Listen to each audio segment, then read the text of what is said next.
আজ তুমি চিৎকার করে বলে দাও, ফিলিস্তিন শুধুই ফিলিস্তিনিদের। আসসালামু আলাইকুম ওয়া রাহমাতুল্লাহ।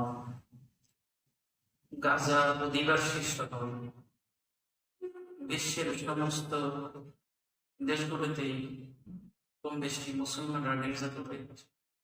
গাজায় যে মুসলমানদের নির্যাতন হচ্ছে সেটা চরম পর্যায়ে অমানবিক, যা দেখে কোন স্বাভাবিক মানুষ সহ্য করতে পারে না, কোন সুস্থ মানুষ চুপ থাকতে পারে না।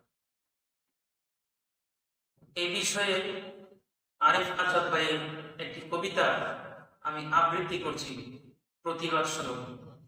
কবিতার নাম কথা বলো জৈতুন। নেতারা তো কত আগেই বিক্রি হয়ে গেছে, শিক্ষকগুলোর বিবেকে নেমেছে ভয়াবহ দুর্ভিক্ষ। পরাশক্তিগুলো আজ এক একটা হিংস্র বাঘের মতো নখরে নখরে খুবলে খেতে চায় ফিলিস্তিনিদের শরীর। জাতিসংঘ ইবলিসের সমস্ত সেপাইদের আড্ডাখানা, একাডেমিয়া এক সমুদ্র মিথ্যের মাঝে 2 ফোঁটা সত্য। আরব রাষ্ট্রগুলো নারী, গাড়ি এবং ফুটবল।